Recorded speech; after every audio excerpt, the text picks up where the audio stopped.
Buena gente, les dejo acá en video del ejercicio 14, hicimos en la práctica de ayer a la mañana, miércoles. Es un bloque que cae sobre un plano inclinado. Y nos da la información de que en un determinado periodo de tiempo cae 2 metros. O sea, en un segundo y medio cae 2 metros. Y, y tiene rozamiento. Bueno, ¿cómo hacemos esta cuenta? ¿Para qué lado encaramos? Lo primero que vamos a ver es, bueno, veamos la pista que no hay problema. ¿Qué nos pregunta primero? La aceleración. Y es lo primero que podemos averiguar. Eh, si en una determinada cantidad de tiempo recorre una distancia, y suponemos que la aceleración es constante porque todas las fuerzas son constantes, tanto el peso como el rozamiento, entonces podemos usar la ecuación para la evolución de la coordenada en función de la aceleración que es constante, cuando es constante, que es, bueno, posición inicial más velocidad por tiempo más un medio de la aceleración por tiempo al cuadrado. Entonces, no tengo velocidad inicial, la posición inicial la supongo en el origen, entonces 2 metros va a ser igual a un medio de a por 1.5 cuadrado. Ahí saco la aceleración. ¿Está bien lo que hice acá? Eh,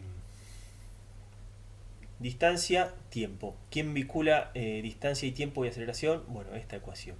Y de ahí saco la aceleración.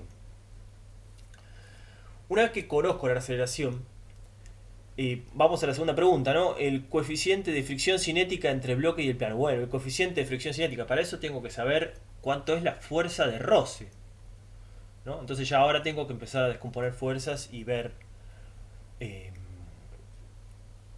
la dinámica de la fuerza, digamos, la sumatoria de fuerza que actúa sobre el bloque, ¿no? Para eso tengo que hacer un diagrama de cuerpo libre y lo hacemos acá. ¿Qué tenemos? Eh, bueno, sobre el cuerpo que actúa. Bueno, actúan estas tres flechas rojas que dibujé acá. El peso, el roce, que se opone al movimiento, por eso lo dibujé para allá, y la normal. Entonces, bueno, empiezo con la sumatoria de fuerzas en la coordenada paralela al plano inclinado, perdón. ¿Cuál es la proyección de P del peso en X? Bueno, fíjense, acá este triangulito tengo que hacer siempre. Y esto es lo que cuesta. Ahora les dejo otro videito para descomponer fuerzas. Si este ángulo es 30 grados, entonces dentro de este triángulo el ángulo de 30 grados va a ser este. Acá lo dibujé grueso a propósito porque no se distingue tan bien, ¿no? Ustedes si lo hacen más fino, si lo hacen como en este caso que está acá, así un poco más pequeño este ángulo, se van a dar cuenta más rápidamente cuál es el triángulo, cuál es el ángulo del triángulo. Es una de las maneras. Otra es mover esto y ver cuál es el ángulo que se achica con la mente, si uno quiere, ¿no? Pero bueno, este es un ejercicio que hay que tener hay que tener práctica para hacerlo. Voy a poner el foco en la cámara. Entonces, bueno, descomponemos el peso en X y en Y. El peso en X es seno de 30 grados, opuesto, sobreadyacente, por el peso. Fíjense que tiene sentido que sea seno de 30 grados, que sea el seno. Si el ángulo este es muy pequeño, entonces va a ser el seno de un ángulo muy pequeño. El seno de un ángulo muy pequeño es cero. Y tiene sentido que la proyección de la fuerza peso en el plano inclinado se vaya haciendo cada vez más pequeña a medida que el ángulo se achica. Por el contrario, la proyección del peso en la dirección perpendicular al plano inclinado en Y es coseno de 30 grados. Y coseno, a medida que el ángulo se hace más pequeño, se hace más cerca de 1.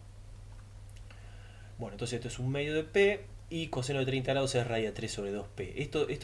Estos valores para seno de 30 grados, para 30 grados, 60 grados y 45 grados, los senos y los cosenos, conviene acordarse de memoria. Ahí también el ejercicio que les dejo de descomposición de fuerza lo anoté. Entonces, sumatoria de fuerzas es igual a masa por aceleración. En X, ¿qué tenemos? Roce para la izquierda, negativo. peso en X hacia la derecha, positivo, igual a masa por aceleración. Entonces el roce va a ser el peso menos masa por aceleración. Esa es la ecuación más importante de este problema. Nos da 9,368, que es la respuesta a la pregunta 3. Si se fija. De este valor, conociendo este valor, ahora, bueno, fuerza de roce es mu por normal. Este normal la saco de la sumatoria de fuerzas en el eje Y igual a 0, ¿no? Normal igual al peso en I. Y la normal, bueno, vale peso en I. Nos queda entonces que el coeficiente de fricción es 0.368. Ahora, bueno, ahí está resuelto el problema, ¿no? ¿Qué fue lo que hice? Bueno, averigüé la aceleración con la ecuación de trayectoria. Una vez que tengo la aceleración, calculo la fuerza de roce. ¿Cuánto achica la aceleración, el roce, con esta cuenta, digamos, ¿no? Y en base a eso, lo que quería mencionarles es un poco ver qué pasa si aumenta o disminuye la fuerza de roce, ¿no? Fuerza de roce es peso en X menos la masa por aceleración. Y a su vez la fuerza de roce es la coeficiente de fricción por la normal, que es el peso en I. Entonces, bueno, esto es... ahí va. Entonces, fíjense que si el coeficiente de fricción es igual a 0, entonces masa por aceleración es peso en X, o sea, el tipo cae libremente.